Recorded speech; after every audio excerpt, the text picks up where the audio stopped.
우리 성경 말씀 교도하도록 합니다. 열왕기하 8장입니다.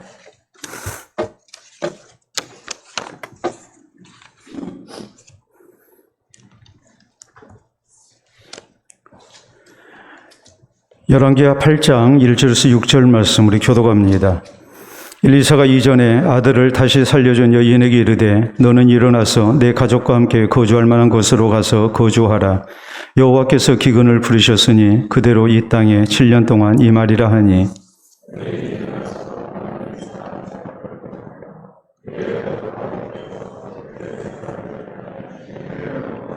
7년이 다음에 여인이 블레셋 사람들의 땅에서 돌아와 자기 집과 전토를 위하여 호소하려 하여 왕에게 나아갔더라.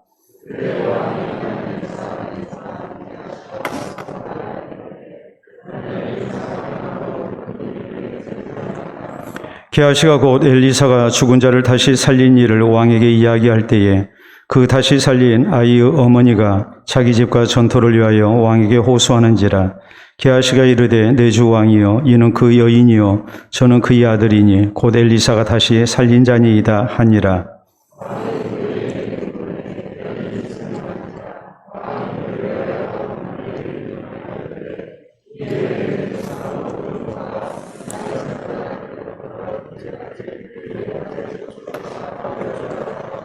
아멘. 기도와 말씀 받도록 합니다. 하나님 아버지 감사합니다. 오늘도 우리를 말씀 앞에 세우게 하시고 또 살아계신 하나님의 음성 듣기를 소원토록 해주시오니 감사합니다. 사람 입에서 나오는 말이지만 주의 성령께서 교회를 향하여 하시는 말씀이 되게 하시고 우리가 주의 말씀을 베레아 교회처럼 늘 상고하고 또 살피는 가운데에 우리의 신앙이 아름답게 자라나게 하시고 또 바른 신앙 갖게 하시고 주의 교회가 하나님과 사람 앞에 합당한 교회 될 수 있도록 인도하여 주시옵소서. 이 시간도 말씀을 통하여 우리를 깨우치시고 또 우리를 붙드시고 선한 길로 인도해 주실 줄을 믿습니다. 예수님 이름으로 기도하옵나이다. 아멘. 오늘 열왕기하 강의 22번째 시간입니다. 정치 사상이나 정치 체제 가운데에 전체주의가 있습니다. 전체주의는 개인의 자유를 억압하고 또 극단적으로 집단의 이익만을 강조하게 될 때에 이걸 전체주의라고 얘기를 합니다. 1920년대에 이탈리아의 독재자 무솔리니가 이렇게 주창했던 것으로서 이것을 우리가 다른 말로 파시즘 국가라고 이렇게 얘기를 하죠. 무솔리니의 이 파시즘 국가의 이제 주장은 크게 이런 내용입니다. 국가 안에 모두가 있고 국가 밖에는 아무도 존재하지 않으며 국가에 반대하는 그 누구도 존재할 수가 없다. 그래서 전체적으로 국가의 이익만을 앞세우는 그리고 개인의 자유나 또 개인의 이익이 철저하게 배제되는 그런 상태를 얘기합니다. 이탈리아의 무솔리니 체제만 그랬던 것이 아니죠.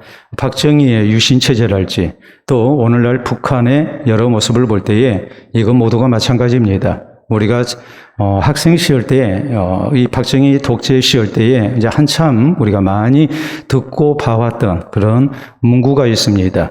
슬로건이 있는데 나라의 충성, 부모의 효도라는 말이죠. 그래서 부모에게 효도하는 것과 나라에 충성하는 것은 동일하다. 이래서 이제 우리가 국가 전체주의에 개인의 그런 자유나 또 인권이 이렇게 무시당하는 그러고도 이것은 국가가 생존하기 위한 최소한의 그런 우리의 희생이라고 이렇게 강조하면서 독재를 했던 그런 경험이 분명히 우리에게 있습니다. 그러나 분명히 국가는 우리에게 소중합니다. 그러나 국가만 소중한 게 아니고 개인의 인권과 자유도 굉장히 소중하죠. 이것을 같이 여겨야만이 그 나라가 건강한 나라가 될 수가 있고 또 국민들의 자발적인 그런 참여와 헌신 가운데 희생 가운데 지켜지는 나라가 될 수가 있습니다.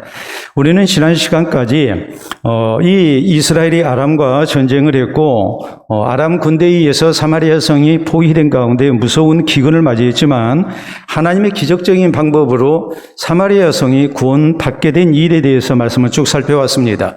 오늘 본문에 있는 내용은 엘리사를 이렇게 귀하게 섬겼던 수넴 여인이 7년 대기근 가운데에 하나님의 기적적인 보호를 받고 또 이제 돌아와서 그 잃었던 기업을 되찾게 됐다는 내용입니다.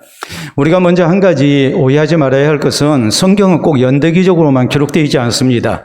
사건을 중심으로 해서 기록된 부분도 굉장히 많습니다. 그렇기 때문에 이 사건이 언제 일어났는가 했을 때에 우리가 연대기적으로 생각해서는 안 되고, 우리가 연대기적으로 굳이 우리가 설명을 한다면 적어도 열왕기하 5장에 나와 있는 나아만 사건, 이 이전에 되어진 일로 우리가 이렇게 생각을 해야 합니다. 왜냐하면 나아만의 병치유 사건을 통해서 이제 하나님의 놀라운 영광이 나타났지만, 이 엘리사 선지자의 사환인 게하시가 나아만의 이런 선물, 돌려보낸 선물에 대해서, 거절했던 선물에 대해서 탐심을 품게 됐고, 이것을 이제 중간에 이렇게 착복을 했다가 결국 하나님의 징벌로 그가 나병에 걸리고 말았거든요. 죽는 날까지 나병에 걸렸다고 했는데, 오늘 성경 말씀에 보면은 엘리사의 사환인 이 게하시가 이제 왕과 대화를 하고 있단 말이에요. 그렇기 때문에 나병에 걸린 사람이 왕과 대화를 한다는 것은 있을 수 없는 일입니다.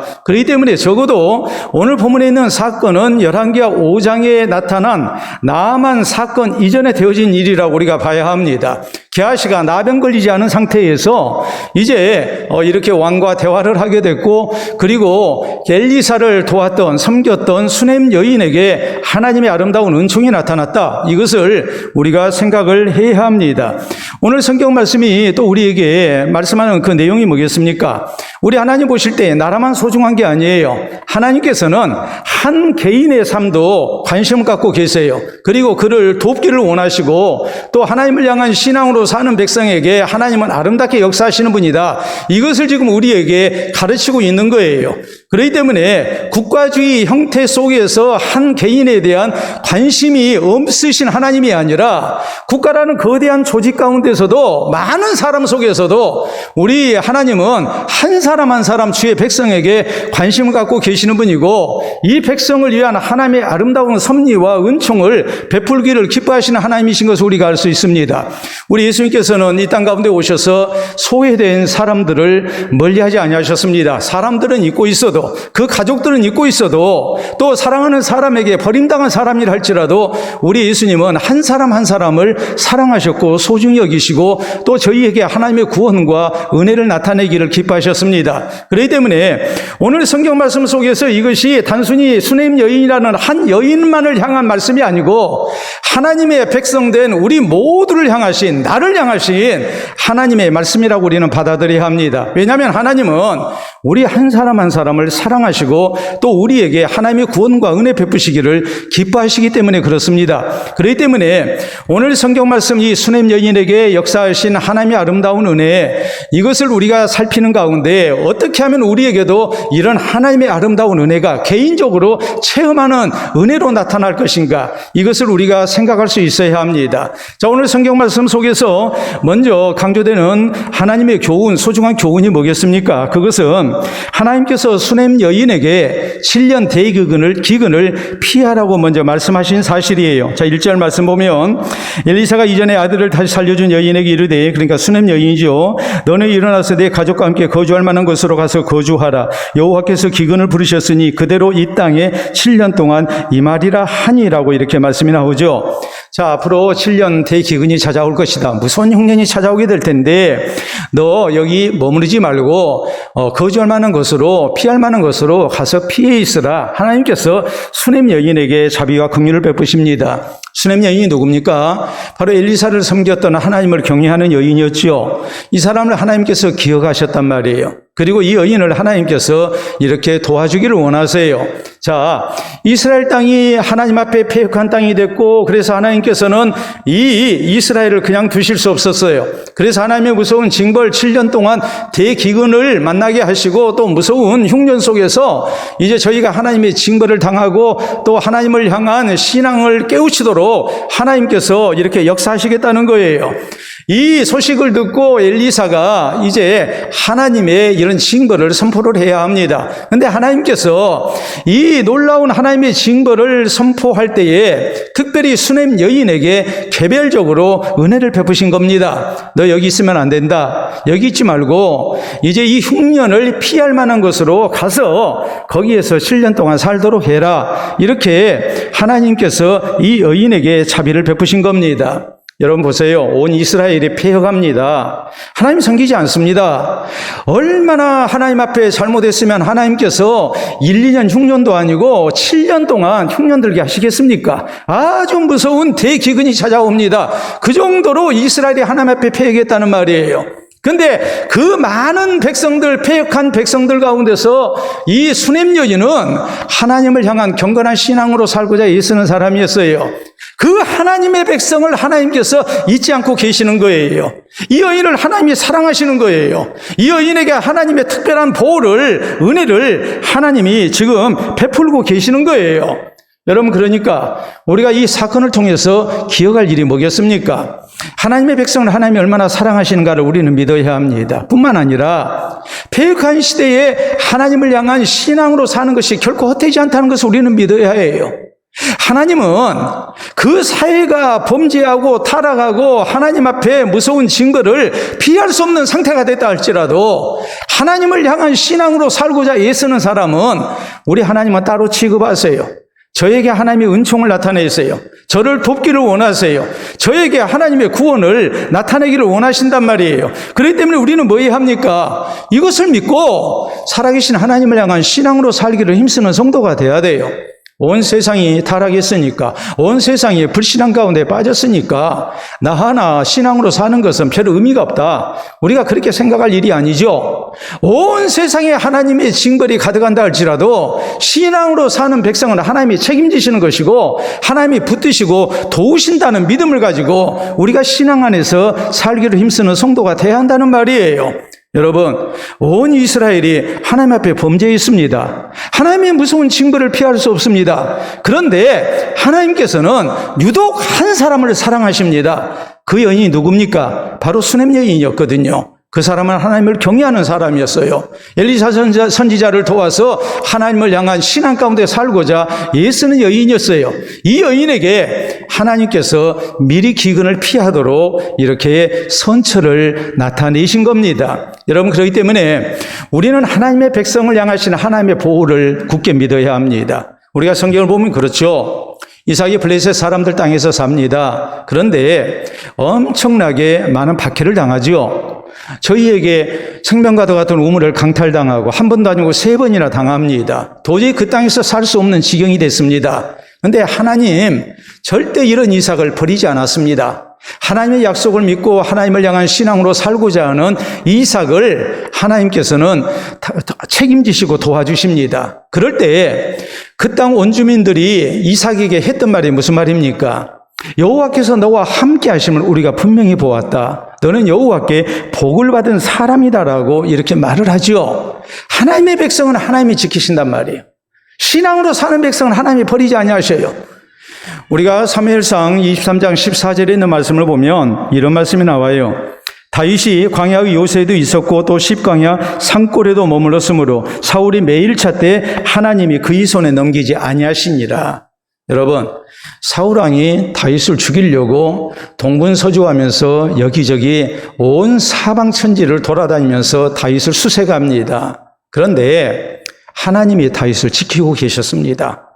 아무리 사울이 다윗을 잡아 죽이려 해도 하나님께서 허락하지 아니하셨습니다. 하나님을 향한 신앙으로 사는 백성은 하나님이 분명히 지키시고 붙들고 계셨단 말이에요. 우리가 이 믿음 가지고 사는 성도가 돼야 돼요. 20세기 대전도자인 무디에 대한 유명한 일화입니다. 1892년 영국에서 이제 1년 동안 이렇게 머무르면서 무디는 대부흥 집회를 이렇게 인도합니다. 그리고 난 다음에 이제 미국으로 귀국하는 배에 올라탔습니다. 그런데 이 배가 대서양을 건너면서 출항한 지 3일 만에 고장이 나고 말았습니다. 배에 물이 차기 시작합니다. 선원과 승객들 모두가 다 절망 가운데 빠졌습니다. 바다 한가운데서 이런 어려운 일을 당했을 때에 이 배의 운명은 불을 보듯 뻔합니다. 이제 물이 차서 배는 바다 한가운데서 침몰하게 될 것입니다. 모두는 죽을 겁니다. 동서남북을 어디를 봐도 근처에 배가 다니지가 않습니다. 가까이 배가 있지 않는 것 같습니다. 이틀 동안은 불안과 공포 속에 모두가 다 마음을 졸이면서 그러면서 수평선 끝만을 바라보는 겁니다. 자력으로는 구원을 받을 수가 없습니다. 그렇기 때문에 모두가 불안해하는 거예요. 공포 속에 이렇게 빠져 있는 거예요. 이때 무디가 선장에게 우리 하나님께 예배드리자고 제안을 해요. 그리고 이 소식을 배 안에 있는 사람들에게 알렸고 승객 모두가 이렇게 참석을 해서 이제 하나님 앞에 예배를 드립니다. 무디는 흔들리는 배에서 넘어지지 않게 기둥을 붙잡고 성경을 읽었고 그리고 하나님의 말씀을 증거합니다. 그때 무디가 시편 91편 1절 이하의 말씀을 가지고 이렇게 설교를 했습니다. 지존자의 은밀한 곳에 거주하며 전능자의 그늘 아래에 사는 자여, 나는 여호와를 향하여 말하기를 그는 나의 피난처요 나의 요새요 내가 의뢰하는 하나님이라 하리니 그랬거든요. 여러분, 이 절망적 상황 속에서 아무도 도울 사람 없는 구원의 여망이 없는 상황 속에서 무디는 우리가 하나님을 보자고 하나님이 우리의 피난처가 되신다고 우리가 하나님께 피하면 하나님이 분명히 우리를 살려주실 거라고 이렇게 참으로 담대하게 주의 말씀을 증거하고 그리고 배 안에 있는 승객들을 안돈시켰습니다. 그날 무디는 일기에 이렇게 썼습니다. 내 삶의 가장 어두운 시간이었다. 그러나 기도 중에 평안이 찾아왔다. 하나님은 나의 부르짖음을 들으시고 영혼 깊은 곳에서 이런 고백이 나오게 하셨다. 주의 뜻이 이루어지이다. 나는 자리에 눕자마자 순식간에 잠이 들었다. 이렇게 썼습니다. 다음날 놀라운 하나님의 구원의 역사가 나타납니다. 하나님께서 근처에 다른 배 지나가게 하셔서 그 배를 통해서 한 사람의 이런 사상자도 없이 모두가 다 구조되게 하셨습니다. 여러분, 우리가 이 사실을 믿어야 합니다. 하나님을 향한 신앙으로 사는 성도는 하나님께서 꼭 붙드시고 책임지신다는 믿음을 가져야 합니다. 이 믿음 가지고 우리는 나 혼자서라도 신앙으로 사는 성도가 돼야 돼요. 세상의 많은 사람들 속에서 하나님이 유독 사랑하시고 아끼시고 책임져 주시는 사람이 돼야 돼요. 우리에게 있어서 하나님의 특별한 은총을 입는 길이 어디에 있는가 했을 때에 많은 사람들이 가는 길로 가는 것이 아니라 모두가 다 불신앙의 길로 간다 할지라도 나 혼자서라도 신앙으로 살기를 힘쓰는 성도가 돼야 돼요. 그 사람을 하나님이 책임지시는 거예요. 그 사람을 사랑하시는 거예요.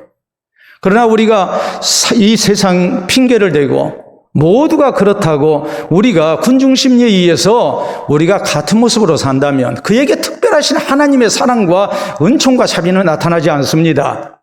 불신 세상에서 산다 할 때에 나 혼자서라도 하나님의 말씀을 따라서 바르게 살고자 하는 성도가 돼야 됩니다. 그럴 때 그 사람을 하나님이 사랑하시는 거예요. 온 이스라엘이 7년 대기근이라는 엄청난 하나님의 징벌을 당하는 때에 하나님이 유독 한 사람을 사랑하십니다. 수넴 여인이었습니다. 이 수넴 여인은 세상 사람들과 같은 모습으로 살지 않았습니다. 하나님 경외합니다. 엘리사 선지자를 하나님의 사람으로 알고 섬깁니다. 그럴 때 하나님께서 이 수넴 여인을 특별히 사랑하셨습니다. 그리고 하나님이 책임져 주셨습니다. 오늘 우리가 이 수넴 여인의 아름다운 독보적인 신앙을 생각하면서 우리의 신앙이 불신 세상 속에서 참으로 살아계신 하나님을 향한 진실된 모습의 신앙이 되도록 해야 합니다. 그래서 하나님께서 특별히 기억해 주시고 또 사랑하시고 또 선한 길로 인도해 주시는 이런 은총을 우리 모두가 허락받을 수 있기를 바랍니다. 다음으로 우리가 생각해야 할 것은 하나님께서 수넴 여인에게 엘리사 선지자를 통해서 이제 집도 또 토지도 밭도 다 놔두고 7년 동안 다른 곳으로 가라고 말씀을 하시는 거예요. 그런데 이 명령 순종하기가 쉽지가 않죠. 그런데 이 수넴 여인은 하나님의 말씀에 그대로 순종을 합니다. 자, 오늘 여기 성경 말씀은 2절 이하에 이렇게 말씀이 나오죠. 여인이 일어나서 하나님의 사람의 말대로 행하여 그의 가족과 함께 가서 블레셋 사람들의 땅에 7년을 우거하다가 7년이 다음에 여인이 블레셋 사람들의 땅에서 돌아와 자기 집과 전투를 위하여 호소하려 하여 왕에게 나아갔더라. 그때 왕이 하나님의 사람의 사원 게하시와 서로 말하며 이르되 너는 엘리사가 행한 모든 큰 일을 내게 설명하라 하니 게하시가 곧 엘리사가 죽은 자를 다시 살린 일을 왕에게 이야기할 때에 그 다시 살린 아이의 어머니가 자기 집과 전투를 위하여 왕에게 호소하는지라 게하시가 이르되 내 주 왕이여 이는 그 여인이요 저는 그의 아들이니 곧 엘리사가 다시 살린 자이니다 하니라 그랬거든요. 그리고 6절에 왕이 그 여인에게 물으며 여인이 설명한지라 왕이 그를 위하여 한 관리를 임명하여 이르되 이 여인에게 속한 모든 것과 이 땅에서 떠날 때부터 이제까지 그의 밭의 소출을 다 돌려주라 하였더라. 여러분 생각을 해보세요. 지금 수넴 여인이 엘리사를 통해서 하나님의 말씀을 들었을 때에 야 여기 7년 동안 흉년 든다. 대기근이 찾아올 것이다. 그러니까 여기 머무르지 말고 어디 흉년을 피할 만한 것으로 거주할 것을 찾아서 네가 이렇게 옮겨가야 한다 그랬어요. 자, 이런 상황이라면 우리가 그 말씀 믿고 순종하기가 쉽지가 않죠. 여러분 왜 그럴까요? 주인 없이 토지를 7년 동안 또 집을 7년 동안 비워두게 되면 결국에 그것은 어떤 사람이 대신 차지하게 될 것이고 7년이 지나고 난 다음에 소유권 분쟁이 분명히 일어나게 돼 있어요. 그러니까 떠나기가 쉽지가 않죠. 또 실제적으로 이 여인은 이렇게 7년 동안 자기의 집과 토지를 내버려 두고 갔다가 다른 사람이 그것을 차지했고 그래서 이제 분쟁이 일어나니까 왕에게 호소를 하게 됐단 말이에요. 그래서 되찾았어요. 여러분, 이건 보나마나 뻔한 일이거든요. 내가 내 집과 토지를 놔두고 떠난다면은 분명히 이건 다른 사람이 차지하게 될 겁니다. 그런데 흉년이 지금 나타난 것도 아니고 앞으로 7년 동안 흉년이 들 테니까 너 이거 놔두고 옮겨가라 했을 때에 얼마나 이 여인의 입장에서 그 하나님의 말씀을 믿고 순종하기가 어렵겠느냐 이 말이에요. 순종하기가 쉽지가 않죠. 아무리 하나님의 은혜를 이 여인이 직접 체험을 했다 할지라도 자 아들 얻었습니다. 그 아들 죽었다가 다시 살아났습니다. 굉장한 은혜를 체험을 했죠. 그랬다 할지라도 하나님께서 하시는 말씀이 너 그거 놔두고 너희 재산 다 놔두고 그리고 다른 나라로 가서 살다가 7년 후에 돌아와라. 이렇게 하나님이 명령을 하셨을 때 내 모든 재산을 놔두고 갈 수 있느냐 이 말이에요. 내가 떠나게 되면 분명히 그 누군가가 이걸 차지하게 될 거예요. 그리고 이것을 되찾으려면 굉장히 고생을 해야 할 거예요. 또 꼭 찾을 수 있다는 보장도 없어요. 이 여인이 왕에게 호소해가지고 이렇게 하나님의 은혜 속에서 자기의 집과 토지를 찾았다는 것은 무엇을 의미합니까? 내가 주인이요. 당신들 왜 나무 땅을, 나무 집을 이렇게 차지하고 있어? 내달라고 했지만은 사람들이 말을 안 들었다는 것을 의미를 해요. 소유권 분쟁이 일어났다는 것을 얘기를 해요. 그걸 몰랐겠습니까? 알죠? 그런데 하나님께서 말씀하시니까 이 여인은 절대적으로 순종을 한 겁니다. 여인이 일어나서 블레셋 사람의 땅으로 갔다. 즉각적인 순종입니다. 하나님의 말씀을 믿되 철저히 믿었어요. 그러니까 하나님이 사랑하신 거예요. 여러분, 하나님께서 특별히 사랑하시는 사람이 누굴까요? 하나님의 약속을 믿고 하나님의 약속을 붙들고 그 말씀에 절대적으로 순종하는 사람을 하나님은 사랑하신다는 분명한 신앙 고백이 우리에게 있어야 합니다. 하나님을 향한 믿음과 순종이 없이 하나님의 특별한 사랑을 받을 생각을 하지를 말아야 해요. 이 여인의 순종은 아무나 할 수 있는 순종이 아니었어요. 이 여인이 하나님을 향한 절대적인 신뢰가 없었다면 이 순종은 절대 나올 수 없는 순종이에요. 여러분, 기근이 들어서 어렵다는데 내 집과 토지를 놔두고 내가 7년 동안 비워두면 다른 사람이 차지할 게 뻔한데 흉년이 들수록 내 재산 지켜야 하지 않겠습니까?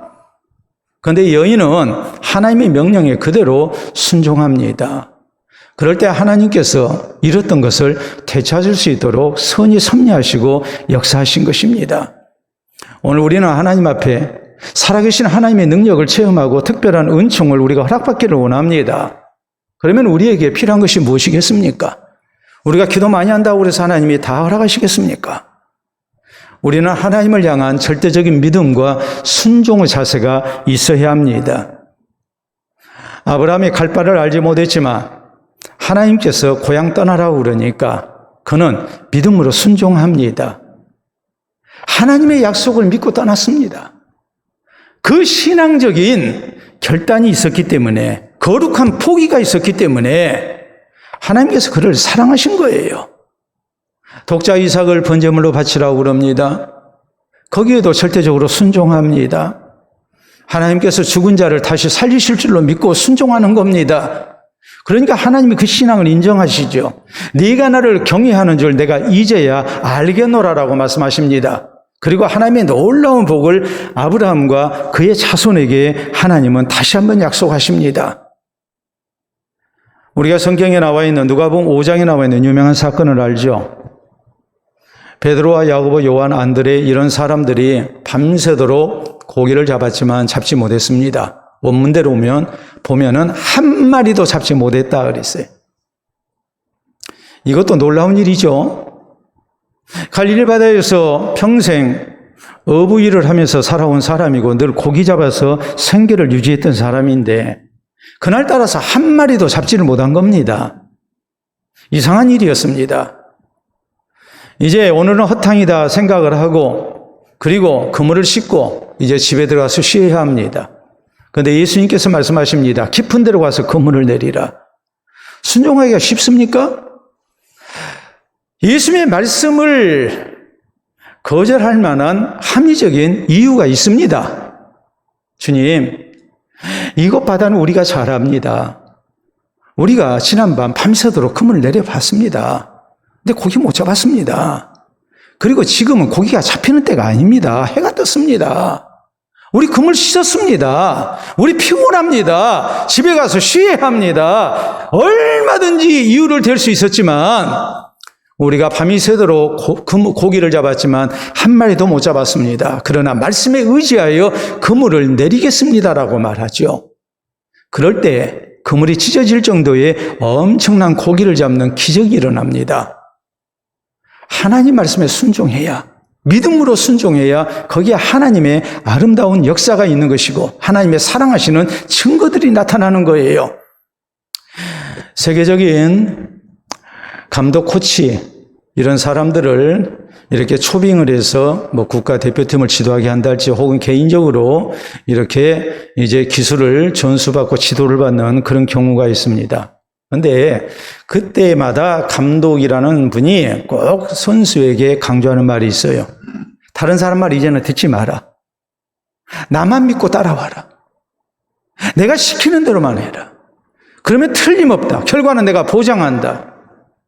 나를 감독으로 선임했는데 나를 통해서 배우겠다는데 배우는 사람의 기본적 자세가 무엇인가 했을 때에 다른 사람 말 들어서는 안 돼요. 오직 나를 맡게 된 감독의 말만 들어야 해요. 선생님의 얘기만 들어야 해요. 그리고 절대적으로 믿고 따라와야 해요. 내 생각이 아닐 것 같아도 시키는 대로만 하라는 거예요. 믿고 따라오라는 거예요. 믿고 따라오지 아니하면 절대 만족할 만한 결과는 얻어지지 않습니다. 이건 신앙세계에서도 마찬가지입니다. 살아계시는 하나님의 신실하심을 믿고 우리는 하나님께서 우리에게 말씀하신 것, 그 약속을 우리는 굳게 붙들고 순종으로 우리는 살아야 합니다. 믿음과 순종 속에 하나님께서 베푸시는 은혜가 있음을 우리는 기억해야 합니다. 혹시라도 내가 하나님의 말씀 믿지 아니하고 순종 없이 하나님께서 나에게 특별한 은총을 베풀기를 원하고 있다면 이것은 어리석은 일입니다. 우리 주님은 절대 그런 사람을 사랑하시는 분이 아니기 때문에 그렇습니다. 모두가 믿을 수 없는 상황에서도 우리는 살아계시는 하나님의 신실하심을 믿고 우리는 그 말씀에 나 혼자서라도 순종하는 사람이 돼야 됩니다. 그래야만이 하나님께서는 그 사람을 사랑하시고 그에게 특별한 하나님의 은총을 나타내신다는 사실을 우리가 잊지 말기를 바랍니다. 자, 세 번째 우리가 생각해야 할 것, 좀 전에 우리가 말씀을 읽었지만 이 여인은 이제 7년 후에 이렇게 자기의 잃었던 토지를 이렇게 되찾게 되죠. 근데 이 모든 것은 기가 막힌 하나님의 섭리 속에 되어진 일입니다. 자, 3절 봅니다. 7년이 다음에 여인이 블레셋 사람들 땅에서 돌아와 자기 집과 전투를 위하여 호소하려 하여 왕에게 나아갔더라. 그리고 4절은 그때에 왕이 하나님의 사람을 사모한 게하시와 서로 말하며 이르되 너는 엘리사가 행한 모든 큰 일을 내게 설명하라 하니 게하시가 곧 엘리사가 죽은 자를 다시 살린 일을 왕에게 이야기할 때에 그 다시 살린 아이의 어머니가 자기 집과 전투를 위하여 왕에게 호소하는지라. 게하시가 이르되 내 주 왕이여 이는 그 여인이요 저는 그의 아들이니 곧 엘리사가 다시 살린 자이니이다 하니라. 타이밍이 기가 막히게 맞고 있지 않아요? 네? 자기 전투를 찾기 위해서, 집과 토지를 찾기 위해서 이렇게 자기 소유권을 주장했지만 상대가 말을 들어주질 않습니다. 그래서 지금 소유권 분쟁에 휘말렸습니다. 억울한 일입니다.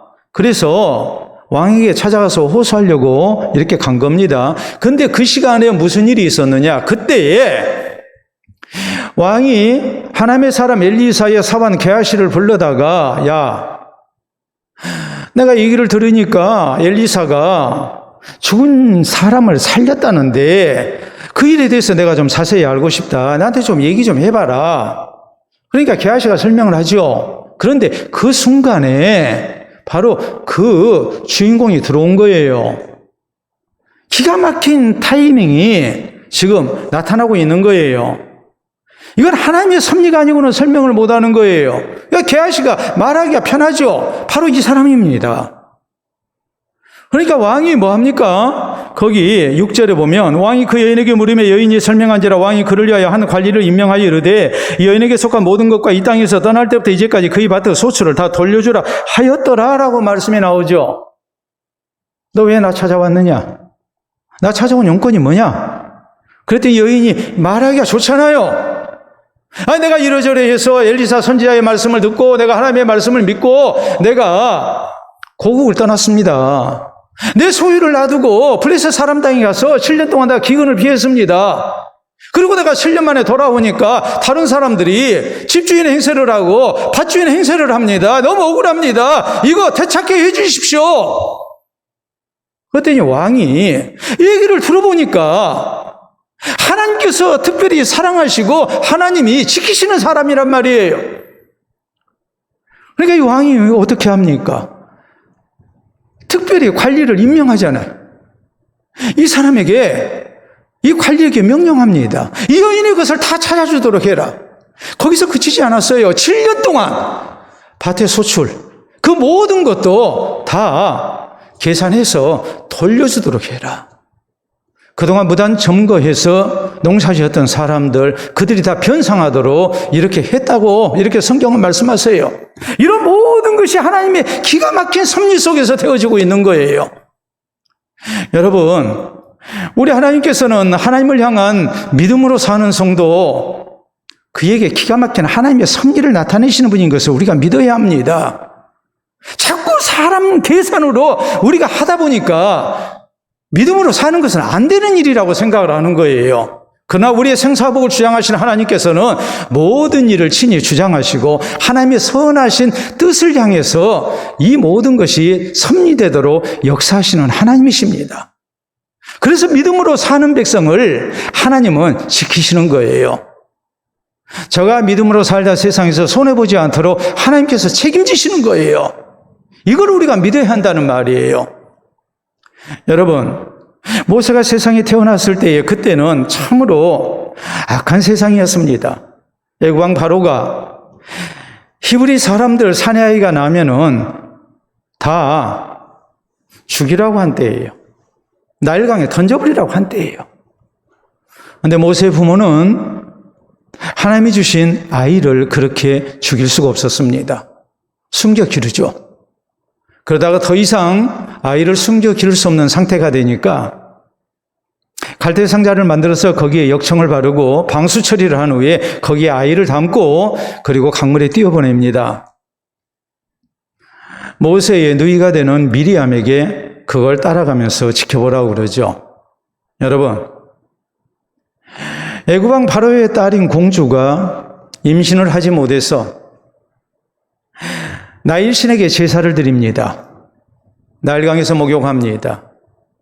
그 제사법을 따라서 목욕하면 나일신은 풍요의 신이기 때문에 또 애굽의 젖줄입니다.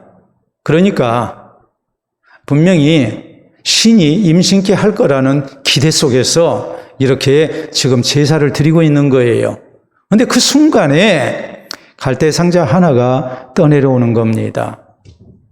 만약 공주의 시녀들이 그것을 봤다면, 그 옷을 봤을 때, 또 생김새를 봤을 때, 이건 애굽인이 아니거든요. 이건 분명히 히브리인이고, 이건 죽어야 할 아이예요. 그렇다면 뭐 있겠습니까? 가만히 강물에다 가라앉혔겠죠. 근데 그걸 누가 발견합니까? 바로 이 공주가 발견하지요. 상자를 열어봤습니다. 그랬더니 아이가 그 순간에 우는 겁니다. 성경은 아이가 우는지라 그랬거든요. 아이가 우는 것을 보고 모성애가 발동하는 겁니다. 불쌍한 생각이 드는 겁니다. 이 아이를 자기 신이 준 아이라고 이렇게 생각을 합니다. 그리고 결국 모세의 누이인 미리암이 그때에 이 아이에게 내가 유모를 구해줄 드릴까요? 해서 그것을 또 받아들이잖아요. 여러분, 공주가 신이 준 아이를 기르겠다는데 유모가 없겠습니까? 얼마든지 유모 구할 수 있죠. 근데 미리암의 말을 듣잖아요. 그리고 모세의 어머니가 유모로 간택이 됐고, 그래서 결국 자기 아들을 젖먹이면서 젖값을 받습니다. 이건 인류 역사를 놓고 볼 때에 있을 수 없는 일이에요. 이런 모든 것들이 하나님의 기가 막힌 섭리 속에서 되어지고 있는 거예요. 그 타이밍이 딱 맞는 거예요. 예수서에 보면 모르드게가 아하수에로 왕을 암살하려는 음모를 사전에 알아가지고 이제 신고를 했습니다. 그래서 왕의 목숨을 구했습니다. 근데 이상하게도 거기에 대한 포상이 이루어지지 않았습니다. 그리고 세월이 흘렀습니다. 어느 날 왕이 잠이 안 왔습니다. 여러분, 왕이 잠이 안 오면 잠자기 위해서 할 수 있는 방법은 여러 가지가 있습니다. 술 가져오라 해서 술 마실 수도 있겠고, 또 뭐 시녀들을 통해서 다리를 주물러라 할 수도 있겠고, 또 깊은 잠을 잘 수 있는 어떤 약물을 의지할 수도 있었겠죠. 근데 그렇게 하지 않냐고 왕이 신하에게 시켰던 일은 역대일기를 가져오라는 거였어요. 역대일기라는 것은 우리로 얘기하자면 조선 왕조실록 같은 겁니다. 그래서 그걸 읽어보는 거예요. 읽어봤더니 모르드게가 자기 목숨을 구했어요. 근데 모르드게에게 포상을 하지 않았다는 것을 알았어요. 그래서 모르드게에게 포상을 하죠. 그래서 전세가 역전되지 않습니까? 이런 모든 것들이 기가 막힌 타이밍 속에서 하나님의 섭리가 나타났다는 것을 성경은 우리에게 강조를 해요. 그렇기 때문에 우리는 하나님의 기가 막힌 섭리와 보호를 믿는 가운데 하나님을 향한 신앙으로 사는 성도가 돼야 된단 말이에요. 사람의 계산 속에서 이것은 절대 안 되는 일이다. 이것은 신앙으로 살면 크게 손해보는 일이다. 우리가 이렇게 생각하고 신앙으로 사는 것을 포기하는 사람이 돼서는 안 돼요. 유대인들의 지혜서인 탈무드에 나오는 유명한 얘기입니다. 한 랍비가 먼 길을 여행하게 됐습니다. 당나귀를 타고 갑니다. 천막을 준비했습니다. 그리고 등불을 준비했고, 또 아침에 잠을 깨워주는 닭 한 마리를 이렇게 데리고 이제 먼 여행을 떠났습니다. 여러 날이 지나서 계속 여행하는 중에 이제 산에서 이렇게 천막을 치고, 그리고 이렇게 하룻밤을 묵게 됐어요. 닭과 당나귀는 천막 밖 귀퉁이에 묶어두고 천막 안에 등불을 켜고 잠자기 전에 이렇게 성경을 읽습니다. 밖이 깜깜하니까 어디가 어딘지를 모르죠. 그런데 갑자기 강한 바람이 불어서 등불이 꺼지고 말았어요. 그래서 내가 성경을 더 읽고 싶어도 읽을 수가 없구나. 잠이나 자야 되겠다 하고서 이제 깊은 잠을 잤어요. 근데 눈 떠봤더니 늦잠을 잔 거예요. 왜냐하면 닭이 울지를 않았기 때문이에요. 나가보니까 닭이 보이지가 않아요. 그런가 하면 당나귀는 맹수에게 공격을 당해서 잡아먹히고 뼈가 가죽만 남아있는 거예요. 그것도 모르가지고 피곤해서 깊이 잠들어 버렸던 거예요. 얼마나 당황했겠습니까? 하나님 원망하죠. 아니, 하나님, 내가 이렇게 하나님께 경건된 모습으로 지금 여행을 하고 있는데 어쩜 이렇게 어려운 일을 당하게 하십니까? 하나님이 원망이 됐습니다. 급히 천막을 거두고 주위를 살펴봤더니 멀리 하는 곳에 마을이 있었어요. 그러니까 속으로 또 후회를 하는 거죠. 아니, 내가 가까운 곳에 마을을 두고 이렇게 산속에서 야행을 했다니 내가 참 어리석었구나. 그렇게 생각을 한 거예요. 내가 동네로 들어갔다면 이런 어려운 일 안 당했을 텐데 그런 생각이 자연히 들지 않았겠습니까? 동네에 들어가서 도움을 청하려고 동네로 들어가 봤습니다. 그랬더니 동네 사람들이 집집마다 울고불고 난리가 난 거예요. 무슨 일인가 하고 물어봤더니 밤사이에 도적대가 쳐들어와서 마을 사람들을 죽이고 약탈을 한 겁니다. 그러니까 이 랍비가 그때에 하나님께 감사하는 거예요. 하나님 감사합니다. 만약에 당나귀가 닭이 소리를 냈다면 분명히 나는 도적대에게 잡혀서 죽었을 겁니다. 간밤에 내가 성경을 읽을 때 강한 바람이 불어서 등불을 끄지 아니했다면 나는 도둑대에게 내 위치가 발각돼서 나 역시 목숨을 부지하지 못했을 것입니다. 이 모든 것이 다 하나님의 섭리입니다. 하나님의 도움입니다 하면서 하나님 앞에 감사하는 겁니다. 여러분, 하나님을 향한 신앙으로 사는 백성에게는 하나님께서 붙으신 은혜가 있어요. 우리는 그것을 믿어야 해요. 그러므로 로마서 8장 28절은 뭐라고 말씀합니까? 우리가 알거니와 하나님을 사랑하는 자 그 뜻대로 부르심을 입은 자들에게는 모든 것이 합력하여 선을 이루느니라. 믿음으로 사는 백성은 하나님이 지키시는 거예요. 믿음으로 사는 백성을 향한 하나님의 기가 막힌 섭리가 있음을, 보호가 있음을 우리는 믿어야 해요. 사람 계산으로 모든 것을 판단하지 말고 사람 생각에는 안 되는 일 같아도 하나님은 궁극적으로 우리를 선한 길로 인도하시는 것을 믿어야 합니다. 그리고 우리는 흔들림 없이 하나님을 향한 신앙으로 사는 성도가 돼야 됩니다. 불신 세상에서도 하나님을 향한 신앙으로 사는 성도. 그래서 하나님께서 특별히 사랑하시고 또 아끼시고 보호하시는 가운데 선한 길로 인도해 주시는 아름다운 체험을 얻는 우리 모두가 될 수 있기를 바랍니다. 우리 사자성어 하나 보도록 하겠습니다. 여러분, 사자성어 보면 도불, 습유라는 사자성어입니다. 길도자죠. 안이불자죠. 그리고 저 습자는 주울 습자입니다. 유자는 버릴 유자, 남길 유자입니다. 저 말의 의미는 뭐냐면 땅에 떨어진 것을 짚지 않는다라는 말이에요. 법이 잘 지켜져서 나라가 태평한 것을 뜻하는 그런 사자성어입니다. 그 유래는 이렇습니다. 중국 춘추 시대에 정나라의 재상인 자산이라는 사람이 있었습니다. 이 사람이 나라를 이렇게 이끌 때에 엄격한 신상필벌 원칙을 지켰어요. 그 신상필벌 법칙은 뭐였냐면 법을 잘 지키는 사람에게는 상을 주고 그걸 어기는 사람에게는 엄격하게 법을 적용해서 벌을 주는 겁니다. 또 농지를 분배하고 지배층에 특권의식을 이렇게 용납하지 아니했습니다. 엄격하게 법을 시행하니까 5년이 지났을 때 나라에 도둑이 없어졌어요. 길에 물건이 떨어져도 주워가는 사람이 없었어요. 또 길가의 과일나무에 과일을 따는 사람도 없었어요. 나라의 질서가 바로 서고 백성들의 생활이 윤택해진 가운데 나라가 부강한 나라가 됩니다. 나라법이 신뢰를 얻은 거예요. 우리가 법을 잘 지켜야 되겠구나. 법을 잘 지키면 우선은 내가 벌을 받지 않기 위해서 법을 지켰는데 법을 모든 국민이 잘 지키다 보니까 이것이 곧 나를 위한 거구나. 우리 모두를 위한 거구나. 이것을 사람들이 깨닫게 된 거예요. 그래서 바로 이 도불습유라는 사자성어가 생긴 거예요. 땅에 떨어진 거 내 것 아니면 안 줘간다. 사람들이 그렇게 법을 잘 지키게 됐다. 그래서 나라가 부강해졌고 백성들이 잘 살게 됐다. 여러분, 나라가 잘 되기 위해서 우리에게 필요한 것이 무엇이겠습니까? 그것은 나라와 개인된 백성 사이의 신뢰 지수가 높아야 한다는 사실입니다. 법 지키고 살면 나만 손해다. 만약 그런 생각을 한다면 국가 정책의 시책에 내가 따르면 오히려 손해본다라는 생각이 든다면 누가 법을 지키겠습니까? 그런 나라가 어떻게 부강한 나라가 될 수 있겠습니까? 개인의 행복이 어떻게 보장이 되겠습니까? 그렇습니다.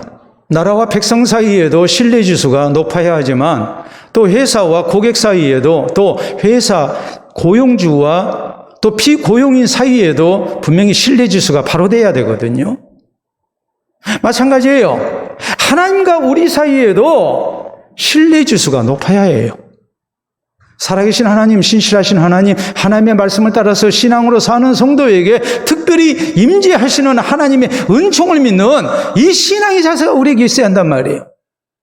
신앙으로 산다 하면서 하나님의 말씀을 믿지를 않습니다. 신앙으로 산다면서 신앙으로 사는 백성에게 특별히 은혜를 베푸시고 지키시는 하나님을 믿지를 않습니다. 말로는 하나님을 믿는다고 그러는데 실제 신앙생활의 모습을 보면 하나님의 약속을 믿지를 않습니다. 하나님 말씀을 순종하지 않습니다. 그런 사람을 하나님이 사랑하시겠습니까? 오늘 성경 말씀은 한 수냄 여인에게 나타나신 하나님의 놀라운 특별한 은총에 대해서 증거합니다. 그런데 이 특별한 은총은 수냄 여인이 가졌던 특별한 신앙 때문이었다는 사실을 우리가 잊지 말아야 합니다. 수냄 여인이 어떤 사람입니까? 불신 세상에서 살면서 온 나라가 하나님의 징벌을 피할 수 없는 형편 속에서도 오직 하나님을 향한 신앙으로 일관되게 살아왔던 사람입니다. 그러니까 하나님께서 특별히 사랑하신 거예요. 하나님의 말씀 앞에 절대적으로 믿음으로 순종할 줄 아는 사람이었어요. 그럴 때 하나님께서는 기가 막힌 섭리 속에 이 여인의 재산을 되찾도록 해주셨고 기대하지 아니했던 놀라운 복까지 하나님께서 허락을 하셨습니다. 오늘 이 수냄 여인이 곧 우리의 모습이 될 수 있기를 바랍니다. 불신 세상에서 나 혼자서라도 하나님을 향한 신앙으로 살고 또 하나님의 말씀을 우리가 굳게 믿고 순종하는 가운데 신앙으로 사는 백성은 하나님이 어떻게 해서든지 지켜주신다는 이 확신을 가지고 우리가 끝까지 신앙으로 살고 하나님께서 많은 사람들 가운데 특별히 사랑하시고 아끼시는 살아계신 하나님을 체험케 하시는 은혜가 우리 모두에게 있기를 바랍니다. 우리 함께 기도합니다. 오늘 나는 하나님의 말씀을 얼마나 믿고 사는 사람입니까? 우리 삶의 주인 되시는 하나님을 얼마나 의지하고 사는 사람입니까? 단순히 예배나 드리고 단순히 입술로만 믿는다고 고백하는 그런 사람은 아닙니까? 수냄 여인이 가졌던 그 신앙의 자세 우리가 다시 한번 되돌아보면서 이 모습이 나의 신앙생활 속에서 발견될 수 있도록 우리가 아름다운 다짐이 있기를 바랍니다. 수냄 여인이 허락받았던 특별한 하나님의 사랑과 은총, 이 모든 것이 우리 신앙생활 속에서 꼭 체험되는 은혜가 되게 해달라고 우리 하나님 앞에 귀한 믿음의 다짐 있기를 바랍니다. 기도합시다.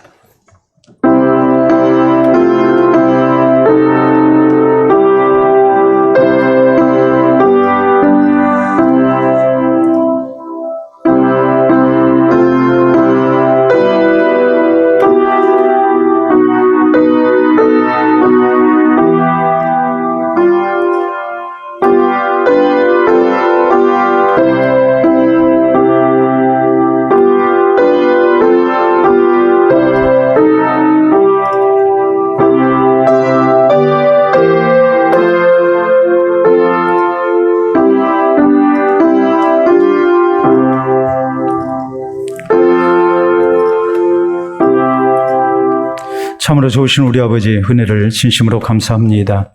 우리를 특별히 사랑하여 주셔서 예수 그리스도를 구주로 믿고 하나님의 자녀되게 하시며 또 열심을 품고 우리가 주를 섬기는 자리에 있게 해주신 것을 감사합니다. 오늘도 허락하신 말씀을 통해 우리의 신앙을 다시 한번 새롭게 하며 우리 하나님께서 특별히 사랑하시고 아끼시는 믿음의 사람으로 우리가 세상을 살아갈 수 있기를 원합니다. 온 세상을 창조하시고 다스리시는 하나님께서 특별히 기억하시고 사랑하시는 믿음의 사람 될 수 있도록 우리를 권고하여 주시옵소서. 온 세상이 불신 세상으로 변하여 우리 하나님을 경외하지 아니하고 또 주님을 등지고 산다 할지라도 나 혼자서라도 하나님을 향한 바른 신앙으로 살게 하시고 우리 주님께서 약속하신 말씀들을 굳게 신뢰하며 믿음으로 순종할 수 있도록 도와주시옵기를 원합니다. 또 주님께서 믿음으로 살고자 하는 성도를 책임지시고 하나님의 기가 막힌 섭리 속에 저희를 복되게 하실 것을 우리가 확신하며 우리가 끝까지 신앙으로 나아갈 수 있기를 원합니다. 그래서 우리 하나님께서 특별히 사랑하시는 사람, 하나님께서 그 기도에 응답하시는 사람, 또한 온 세상 가운데서 하나님께서 특별히 기억하시고 사랑하시고 복 주시는 주의 백성이 되게 하시고 신앙으로 사는 것이 얼마나 귀하고 소중한지 우리를 통하여 역사하시는 하나님을 우리가 많은 사람에게 증거할 수 있는 사람 될 수 있도록 인도하여 주시옵소서. 예수님 이름으로 기도하옵나이다. 아멘.